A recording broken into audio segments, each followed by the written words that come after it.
अस्सलाम वालेकुम दोस्तों, कैसे हो? उम्मीद है कि सब खैरियत से होंगे। अल्लाह आप लोगों को ऐसे ही खुश रखे। ये वीडियो सरकार दो आलम सल्लल्लाहु अलैहि वसल्लम की जिंदगी पर बनने वाली वीडियो सीरीज का, जिसका नाम मोहम्मद सबके लिए, उसका पहला हिस्सा होगा, पार्ट 1 होगा। इससे पहले कि हम सरकार दो आलम सल्लल्लाहु अलैहि वसल्लम की सीरत मुबारका यानी आप सल्लल्लाहु अलैहि वसल्लम की पूरी जिंदगी को सुनना समझना शुरू करें, उससे पहले थोड़ा शॉर्टकट में मक्का मुकर्रमा की सरजमीन का बैकग्राउंड को समझना जरूरी है कि मक्का शहर कहां आबाद हुआ, कैसे आबाद हुआ, किसने आबाद किया, और साथ साथ काबतुल्लाह की तामीर कब हुई, कहां हुई और कैसे शुरू हुई और किसने की, ताकि सरकार दो आलम सल्लल्लाहु अलैहि वसल्लम की पूरी जिंदगी हमारे दिमागों में बेहतर तरीके से बैठ सके। तो चलिए शुरू करते हैं। मक्का मुकर्रमा यानी मक्का शहर आज से तकरीबन 4000 साल से भी ज्यादा पहले हजरत इब्राहिम अलैहिस्सलाम की बीवी हजरत हाजरा अलैहिस्सलाम ने आबाद किया था। यही शहर बाद में मोहम्मद रसूलुल्लाह सल्लल्लाहु अलैहि वसल्लम का वतन हुआ। हजरत इब्राहिम अलैहिस्सलाम के जमाने में यह एक ऐसा इलाका था जहां दूर दूर तक कोई आबादी नहीं थी, यानी न कोई इंसान रहता था, न कोई परिंदा, न कोई जानवर रहता था। बिल्कुल काले पत्थरों से भरा हुआ ये इलाका और चटियल मैदान, न कोई पानी, न कोई सब्जा, न कोई हरियाली का निशान था।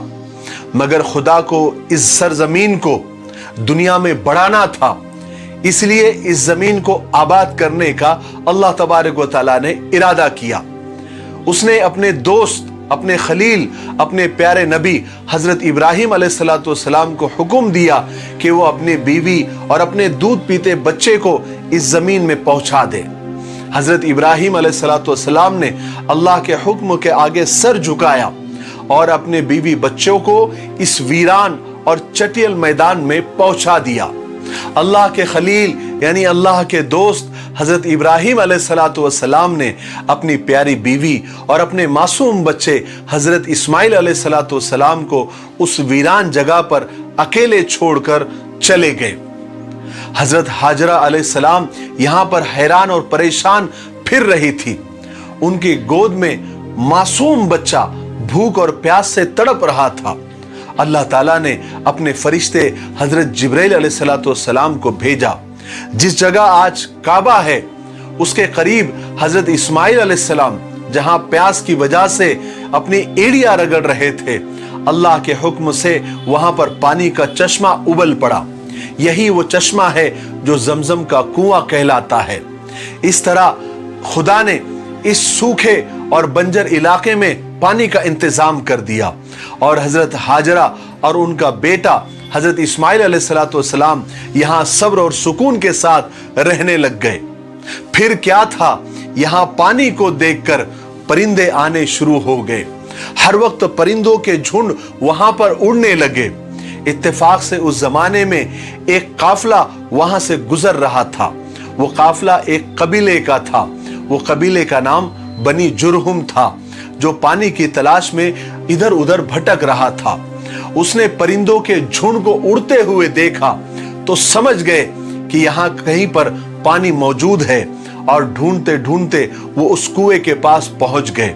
हालांकि ये वाकयात बहुत लंबे हैं, लेकिन यहां पर आप सल्लल्लाहु अलैहि वसल्लम की सीरत बताना मकसद है, इसलिए मैं ये सब वाकयात पर शॉर्टकट में और मुख्तसर अंदाज में मैं बोलकर गुजर रहा हूं। उस कबीले वालों ने यहां आकर देखा तो क्या देखते हैं कि एक अकेली औरत अपने मासूम बच्चे को लिए बैठी हुई है।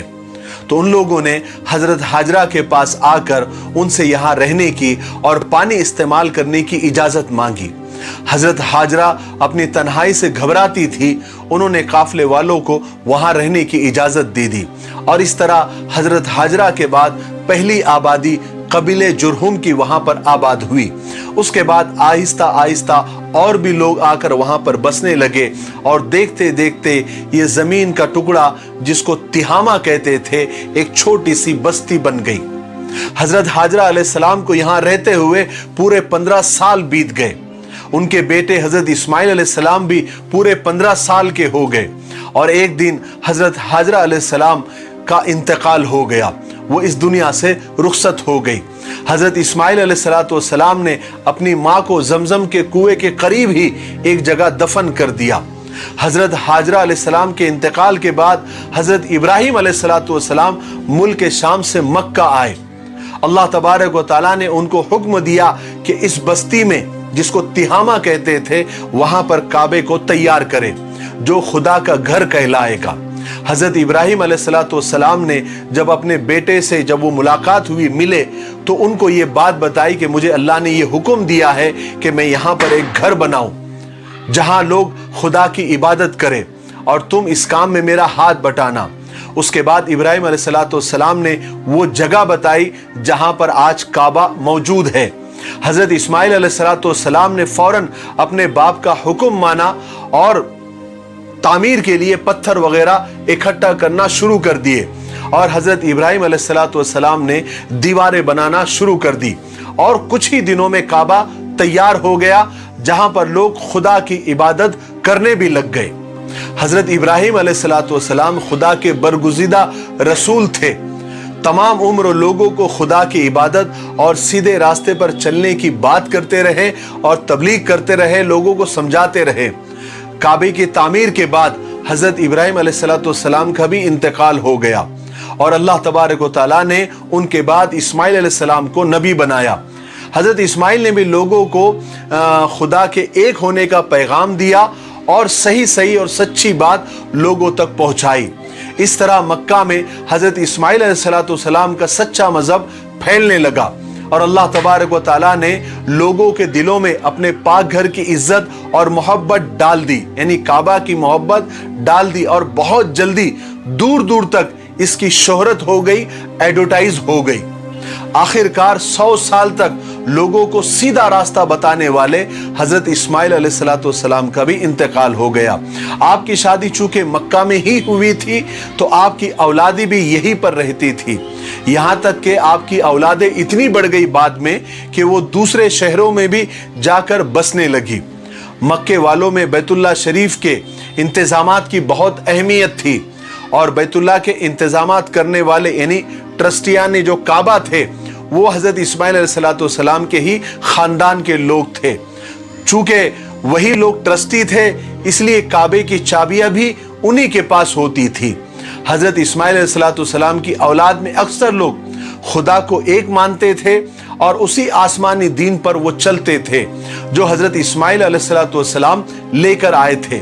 लेकिन फिर जैसे जैसे वक्त गुजरने लगा दीन में नई नई बातें बढ़ने लगी। यहां तक कि काबे के करीब जो पत्थर पड़े हुए होते थे या काबे को लगे हुए होते थे, लोग काबे की वजह से उन पत्थरों की भी इज्जत करने लगे। आहिस्ता आहिस्ता ये इज्जत इतनी बढ़ी कि लोग उन पत्थरों को अपने साथ रखने लगे और इस्माइल अलैहिस्सलाम की जो औलादी थी, जो उनकी नस्ल थी, वो दूसरे शहरों में भी रहती थी। तो वो लोग वो पत्थर को तबर्रुक समझकर, बरकत की चीज समझकर अपने साथ ले जाने लगे और उन पत्थरों की भी इज्जत करने लगे जितनी वो काबे की और हजरे अस्वद की करते थे। फिर आने वाली औलाद तो एडवांस होती है, उन्होंने पत्थरों की इज्जत अपने बाप दादाओं से ज्यादा वो करने लग गए। यहां तक के बात यहां तक बढ़ गई और बिगड़ गई कि काबा को आने के बजाय वो उन्हीं पत्थरों के इर्द गिर्द घूमने लगे, उसका तवाफ करने लगे और ये इज्जत इतनी बढ़ गई एक वक्त में कि अरब वाले उन्हीं पत्थरों को पूजना उन्होंने शुरू कर दिया और उनकी इबादत करने लग गए और पत्थरों को तराश तराश कर अजीब अजीब शक्लें बनाकर उनकी इबादत करने लगे। और इस तरह अरब में बुत परस्ती की यानी बुतों को पूजना उसकी शुरुआत हो गई और लोग हजरत इब्राहिम अलैहिस्सलाम और हजरत इस्माइल अलैहिस्सलाम का दीन तकरीबन भूल ही गए। मगर मक्का में अभी तक कोई बुत नहीं आया था। जिस शख्स ने मक्का में बुत परस्ती की शुरुआत की और बुत परस्ती को फैलाया वो उसका नाम था अम्र बिन लुही। वो अपने जमाने में मक्का का सरदार था। हुआ ये कि वो एक दफा अपना इलाज कराने के लिए मुल्क शाम गया, जहां उसने लोगों को पत्थरों को और तस्वीरों को पूजते हुए देखा। तो उसे वो तरीका बहुत पसंद आया और वो वहां से एक बुत लेकर मक्का में आ गया और उसे बैतुल्ला में यानी काबा में रखवाया। इस तरह पहला बुत काबा में रखा गया जिसका नाम हुबुल था। फिर अम्र एक दिन जद्दा गया, वहां से भी वो कुछ बुत उठाकर ले आया और लोगों से कहने लगा कि इनकी इबादत करो। लोग चूंकि हर साल मक्का में हज को आते थे तो बहुत जल्दी उन बुतों की शोहरत हो गई और लोग उनसे मिन्नतें मांगने लग गए। अरब में चूंकि सैकड़ों कबीले थे, सब ने अपने अलग अलग बुत बना लिए। जो कबीला जितना बड़ा और मशहूर था, उनके बुत उतने ही बड़े और उतने ही मशहूर हो गए। मक्का में सबसे बड़ा और मशहूर कबीला कुरैश का था। उनके बुत का नाम हुबुल और उज़्ज़ा था। और दूसरा जो मशहूर कबीला था वो ताइफ का था, जिसका नाम सकीफ था, कबीले सकीफ, और उनके बुत का नाम लात था। उसके अलावा और भी बहुत सारे बुत थे जिनके नाम आसाफ, नाइला वगैरह ऐसे कुछ थे। इस तरह खुदा का घर बुतों का अड्डा बन गया। इसी तरह बुत परस्ती करते हुए सदियां गुजर गई, लोगों के जहन बदल गए। अब वो खुल्लम खुल्ला बुतों को पूजने लग गए। मगर फिर भी इतनी बुत परस्ती के बावजूद बैतुल्ला की इज्जत, काबे की इज्जत उन लोगों के दिलों में थी, जैसा कि उनके बाप दादाओं के दिलों में थी और उनके जमाने में थी। लोग ऐसे वक्त में भी अपने घरों को काबे से ऊंचा नहीं बनाते थे, उसको बहुत बड़ा गुनाह समझते थे।